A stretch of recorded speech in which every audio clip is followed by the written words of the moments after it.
Hello दोस्तों, तो क्या हाल चाल है। आई होप कि आप सभी मस्त होंगे। तो दोस्तों, आप सभी का तैयारी कैसा चल रहा है। और आज की इस वीडियो में मैं आप सभी के लिए क्लास 10 हिंदी ए का मस्ट वीवीआई पोएम सेक्शन का ऑब्जेक्टिव क्वेश्चन लेकर आ चुके हैं। जी हाँ दोस्तों, हिंदी ए का जो कविता वाले पार्ट है, जितने सारे आपका हिंदी ए में कविता है, उन सभी कविताओं का जो मस्ट वीवीआई क्वेश्चन जो आपका ऑब्जेक्टिव पार्ट में आपका एग्जाम होने वाला है OMR सीट में, जिसमें 40 क्वेश्चन का ऑब्जेक्टिव रहने वाला है, उनमें से जो पोएम के जितने सारे सवाल बन सकते हैं, तो उन सभी सवाल को मैं इस वीडियो में कवर करने का प्रयास किया हूं। तो वीडियो को लास्ट तक देखना है। और वीडियो पसंद आता है तो प्लीज़ वीडियो को दिल से लाइक कर देना है। और इस चैनल पर पहली बार आए तो चैनल को सब्सक्राइब जरूर कर लेना है। तो झारखंड बोर्ड के सभी छात्र छात्राएं जो क्लास 10 के इस साल एग्जाम देने जा रहे हैं, तो दोस्तों आप सभी का 22 मार्च को हिंदी ए और हिंदी बी का एग्जाम होने वाला है। तो दोस्तों, हिंदी बी के लिए सब्जेक्टिव क्वेश्चन ऑलरेडी प्रोवाइड कर दिए है, जिसका लिंक इस वीडियो को डिस्क्रिप्शन बॉक्स पर मिल जाएगा। और दोस्तों, हिंदी ए का सब्जेक्टिव क्वेश्चन आने वाला है। और जितने सारे जो इसका ऑब्जेक्टिव क्वेश्चन और भी बनेगा, पोएम सेक्शन का बात करूं या लिटरेचर सेक्शन का, सभी का ऑब्जेक्टिव क्वेश्चन प्रोवाइड किया जाएगा। तो चलिए आज की इस वीडियो को लास्ट तक देखिएगा।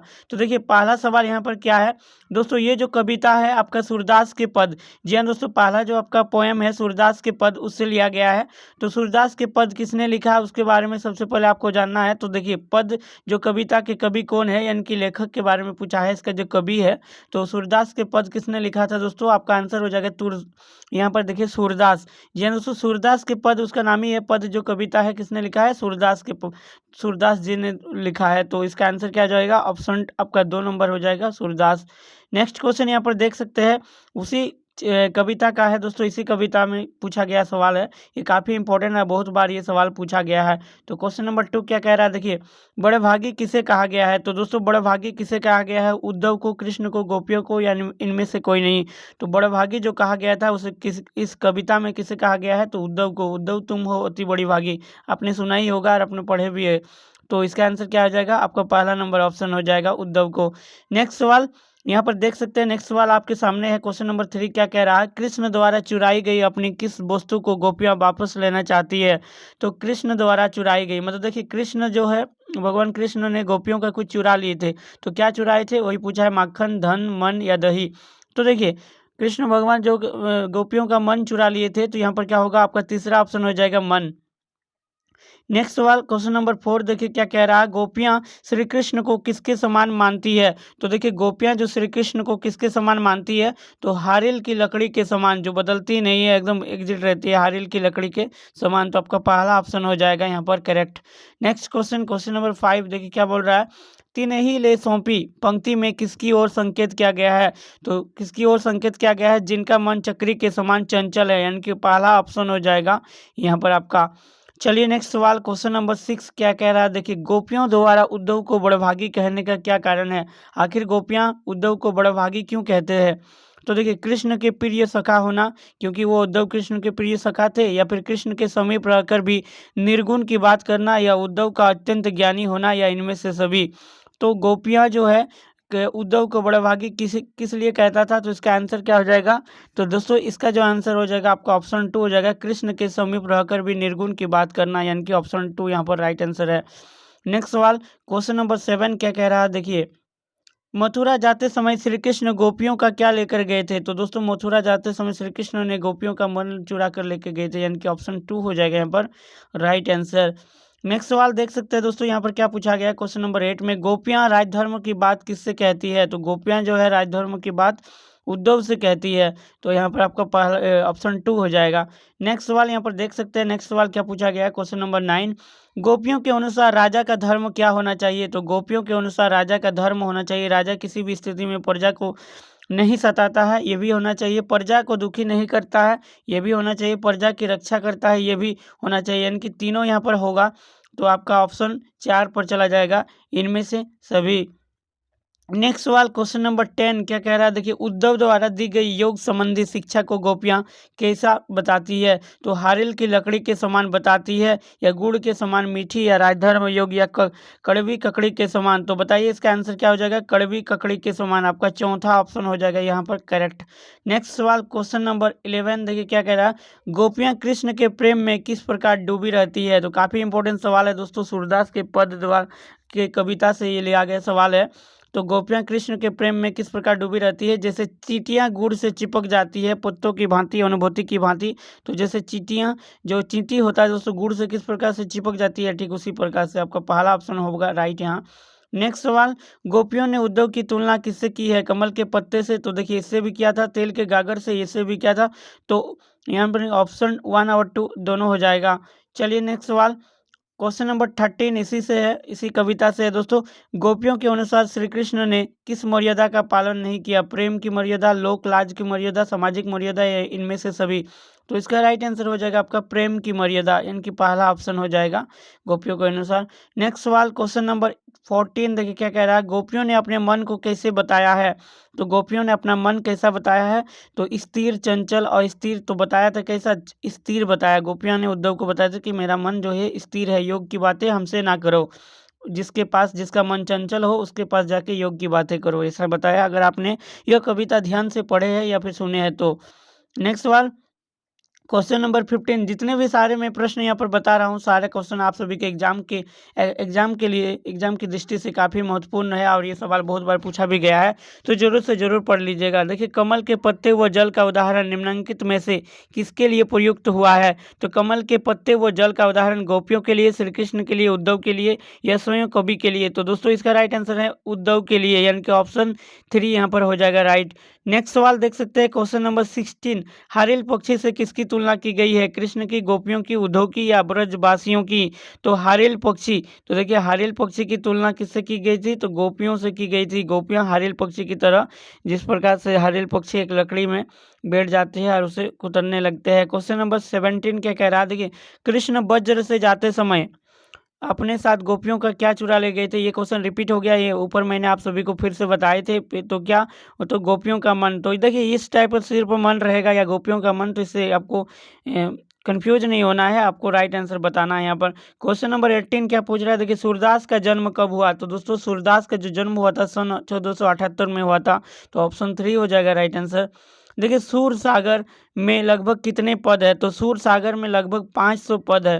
तो इसे भी याद कीजिएगा, क्या पता ये सवाल आपको पूछ दिया जाए। नेक्स्ट सवाल क्वेश्चन नंबर 20 देखिए, निम्नलिखित में से कौन सी रचना सूरदास की नहीं है। तो यहाँ पर देखिए सूर सागर, सूर सारावली, साहित्य लहरी, साहित्य अमृत। तो दोस्तों साहित्य अमृत जो है ये सूरदास की रचना नहीं है, बाकी सभी सूरदास जी के द्वारा रचित कविताएं, ये कहानी है। देखिए अब नेक्स्ट आप सभी का क्लास 10 हिंदी ए का दूसरा कविता आप सभी के सामने यहाँ पर पेश है। देखिए उत्साह अट नहीं रही। देखिए दो कविता इसमें हम लोग कवर करेंगे, एक आपका है उत्साह और दूसरा है अट नहीं रही। दोनों का एक ही साथ आपको VVI ऑब्जेक्टिव क्वेश्चन में यहाँ पर प्रोवाइड कर रहा हूँ। तो चलिए पहला सवाल यहाँ पर देख सकते हैं, उत्साह कविता में कवि ने किसका आह्वान किया है। तो उत्साह कविता अगर आप लोग पढ़े होंगे या पढ़ लीजिएगा, तो देखिए बादल का, पवन का, सूर्य का, वर्षा का। तो दोस्तों उत्साह कविता में बादल का आह्वान किया गया है कवि के द्वारा, तो ऑप्शन ए यहाँ पर बिल्कुल राइट आंसर होगा। नेक्स्ट क्वेश्चन देखिए, नेक्स्ट क्वेश्चन क्या कह रहा है दोस्तों, क्वेश्चन नंबर 2 देखिए, कवि ने बादल का आह्वान क्यों किया। तो दोस्तों गर्जन करने के लिए, क्योंकि बादल को बुलाया रहा है गर्जन करने, गरजेगा तभी तो बरसेगा। तो इसी प्रकार से ऑप्शन ए यहाँ पर करेक्ट है। चलिए नेक्स्ट क्वेश्चन, क्वेश्चन नंबर 3 देखिए, कवि बादल की गर्जन के द्वारा क्या करना चाहता है। तो कवि जो है बादल की गर्जन के द्वारा क्या करना चाहते हैं, समाज में उत्साह, समाज में बादल गरजेगा तो वर्षा होगा, वर्षा होगा तो उत्साह होगा, उत्साह होगा यानी कि समाज में खुशी होगा। तो ऑप्शन बी यहाँ पर बिल्कुल करेक्ट है। चलिए नेक्स्ट सवाल यहाँ पर देख सकते हैं, नेक्स्ट सवाल पूछा गया था कि कवि ने बादलों को किसकी कल्पना के समान बताया। तो यहाँ पर आप लोग आंसर देख सकते हैं, ऑप्शन ए आपका है बालकों की। तो दोस्तों यह PDF आप सभी को मिल जाएगा, इसके लिए टेंशन नहीं है, कहाँ मिलेगा आगे आपको वीडियो में बताएंगे। देखिए कवि बादलों के माध्यम से मानव को क्या प्रदान करना चाहता है। तो कवि बादलों के माध्यम से मानव को क्या प्रदान करना चाहता है, धन, ज्ञान, जीवन की नई नई प्रेरणाएं या अतीत का इतिहास। तो जीवन की नई नई प्रेरणाएं यहाँ पर आंसर होना चाहिए और वही होगा। नेक्स्ट सवाल क्वेश्चन नंबर 6, कवि ने बादलों के हृदय में कैसी छवि बताई है, सुनहरी छवि, विद्युत छवि, पुष्प छवि, प्रातःकालीन छवि। तो दोस्तों इसका राइट आंसर है आपका विद्युत छवि, क्योंकि बादल जब गरजता है तो विद्युत जैसा कड़कता भी है। तो ऑप्शन बी यहाँ पर राइट आंसर होगा। नेक्स्ट सवाल देख सकते हैं आपका क्वेश्चन नंबर 7, वज्र छिपा का अर्थ क्या है। वज्र छिपा का अर्थ बादलों में बिजली की कड़क छिपी है, यानी कि ऑप्शन ए यहाँ पर बिल्कुल करेक्ट होगा। नेक्स्ट सवाल आप लोग देख सकते हैं दोस्तों, यहाँ पर कवि के अनुसार कौन व्याकुल थे। तो संसार के लोग, कवि के अनुसार संसार के लोग जो है काफी व्याकुल थे। उत्साह कविता अगर पढ़े होंगे तो आपको पता चलेगा। काफ़ी इंपॉर्टेंट, बहुत ही महत्वपूर्ण और बहुत ही अच्छी कविताएँ हैं। तो ये क्वेश्चन नंबर 9 बोल रहा है कि विश्व के जन क्यों व्याकुल एवं परेशान थे? तो विश्व के जन जो क्यों व्याकुल एवं परेशान थे?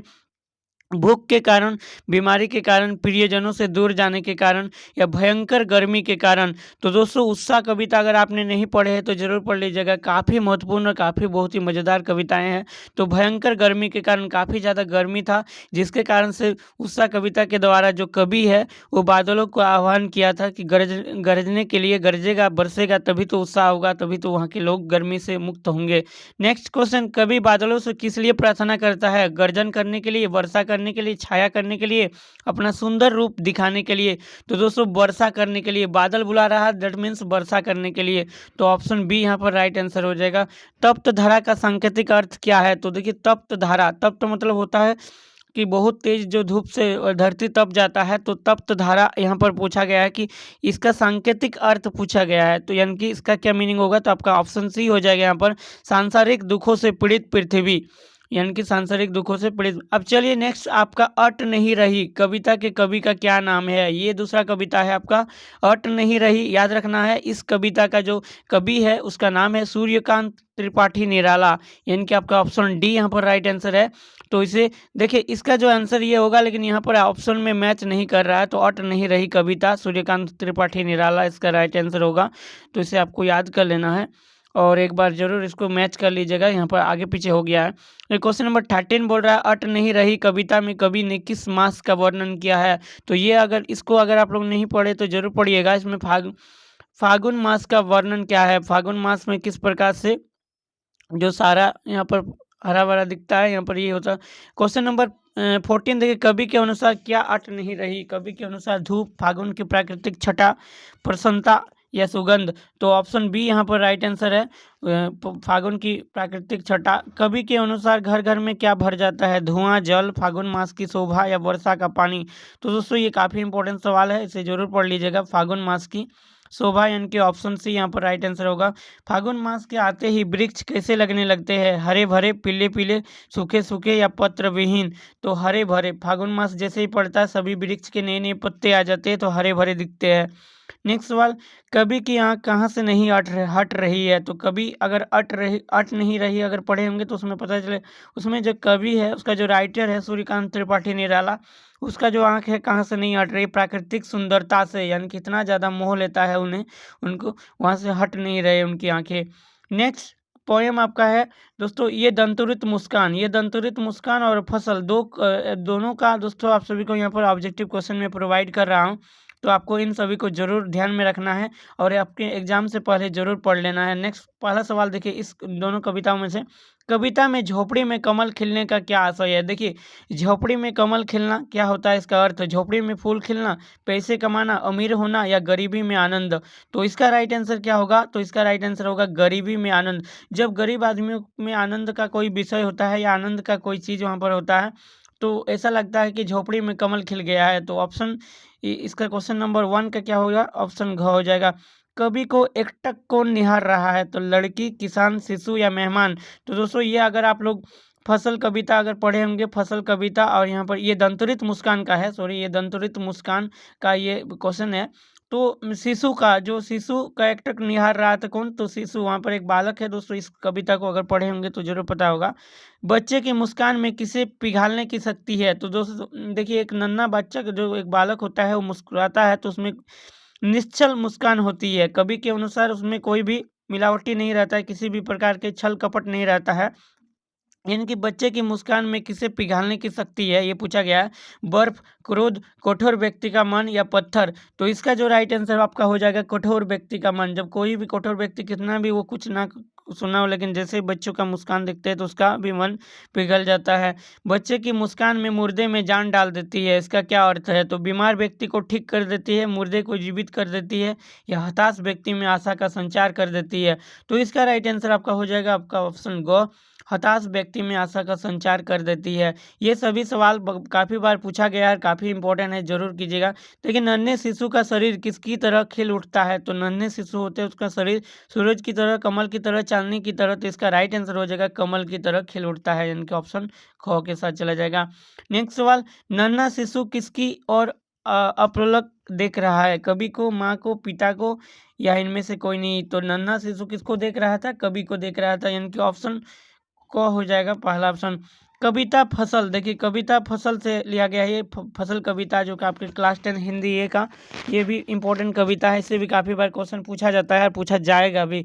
कविता फसल में किसकी महिमा पर प्रकाश डाला गया है? कवि की, पक्षियों की, किसानों की, फसलों की। दोस्तों फसल कविता नाम से ही पता चल रहा है इसमें किस चीज़ का चर्चा किया गया है, फसल का। यानी कि आपको बेशक इसको कोई भी घबराने का या किसी भी प्रकार के कंफ्यूज नहीं होना है, फसल का जिक्र किया गया है, दैट मीन्स फसलों की। तो यहाँ पर कौन सा आंसर हो जाएगा? ऑप्शन घ हो जाएगा, फसल। मिट्टी का गुणधर्म किससे कहा गया है? जल, फसल, हवा या धूप। तो इसका राइट आंसर हो जाएगा फसल। मिट्टी का गुणधर्म फसल से कहा गया है। वायु का योगदान किन्हें बड़ा करने में होता है? बच्चों को, फसलों को, पेड़ों को, जानवरों को या फसलों को? तो दोस्तों यहाँ पर देख सकते हैं इसका आंसर है फसलों को। वायु का जो योगदान होता है किन्हें बड़ा करने में मदद मिलता है? तो फसलों को। तो यहाँ पर आगे चला गया क्वेश्चन सारा। तो देखिए यहाँ पर नीचे और भी क्वेश्चन है, ये सारा क्वेश्चन आप लोग पढ़ लीजिएगा, ये सभी के सभी प्रश्न इंपॉर्टेंट है और बहुत बार पूछा गया है। मैं यहाँ पर आगे और नहीं बताऊंगा क्योंकि वीडियो काफ़ी ज़्यादा लंबा हो रहा है और इतना ही सवाल है।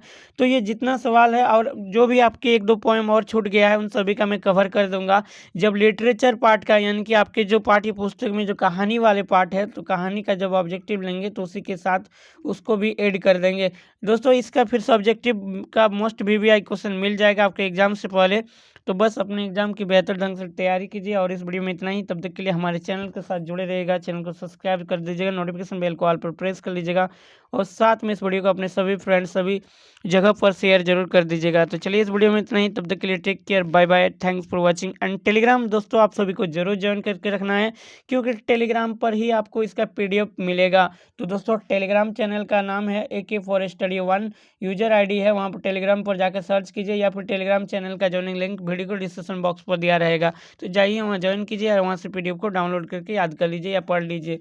तो इस वीडियो में इतना ही, तब तक के लिए take care, bye bye, thanks for watching.